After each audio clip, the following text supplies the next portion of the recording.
দাম্পত্য জীবনের ভাঙাগড়া ভুলে নতুন জীবনে বেশ কিছুদিন ভালোই চলছিল পাকিস্তানের সাবেক অধিনায়ক শোয়েব মালিকের। সানিয়া মির্জার সঙ্গে ডিভোর্স, পাকিস্তানি অভিনেত্রী সানা জাবেদ মালিকের জীবনের নতুন আলো। তাকে নিয়ে কাটছে বেশ। ক্যারিয়ারের নানা সময় নারী ঘটিত কেলেঙ্কারি সহ নানা বিতর্কের অপর নাম যেন শোয়েব মালিক। নানা বিতর্কের প্রভাব পড়েছে তার মাঠের পারফরমেন্সেও।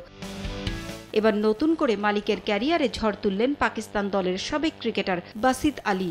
বাংলাদেশের বিপক্ষে টেস্ট হারের পর পাকিস্তান দল এখন ব্যস্ত ঘরোয়া আসর চ্যাম্পিয়ন্স ওয়ানডে কাপ নিয়ে। 12 সেপ্টেম্বর থেকে শুরু হয়েছে এই আসর। লিস্ট এ ভিত্তিক এই আসর চলবে 29 সেপ্টেম্বর পর্যন্ত। 5 দলের এই আসরে শোয়েব মালিককে স্ট্যালিয়ন্সের মেন্টর করেছে পিসিবি। আর এ খবরেই চটেছেন বাসিত আলী। মালিকের বিপক্ষে ফিক্সিংয়ে জড়িয়ে ম্যাচ ছেড়ে দেওয়ার অভিযোগ এনেছেন তিনি। কাঠগড়ায় তুলেছেন পিসিবিকেও।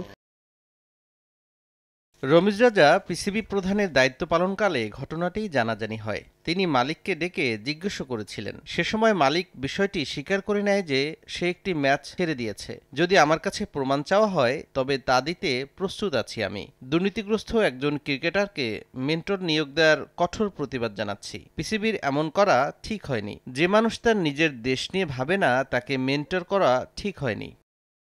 পাকিস্তানের ঘরোয়া টুর্নামেন্ট চ্যাম্পিয়ন্স ওয়ানডে কাপে মেন্টর হয়েই খবরদারি জারি রেখেছেন মালিক। বাবরের মতো সিনিয়র ক্রিকেটারকে রেখে অধিনায়ক করেছেন মোহাম্মদ হারিসকে। এমন অপমানের পরও দলে থাকায় বাবরকে কাপুরুষ বলতেও ছাড়েননি বাসিত। বাবর আজম যেখানে আছেন সেখানে হারিস কিভাবে অধিনায়ক হয়? বাবরের পকেট থেকে 10 জন হারিস বের হতে পারে। এমন অপমানের পর বাবরের এই দলে থাকা উচিত হয়নি। সে কাপুরুষ না হলে এমন কাজ করত না। শেহজাদ সহ অনেককেই প্রস্তাব দেওয়া হয়েছিল, কই তারা তো যেতে রাজি হয়নি। পাকিস্তান দলে কাদা ছোড়াছুরি করা নতুন কিছু নয়। ফিক্সিংয়ের বিস্ফোরা তো অনেকদিন ধরেই ঘিরে আছে ক্রিকেটারদের।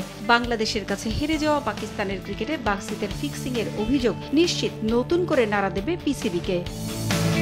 পারভিন আক্তার, সময় সংবাদ।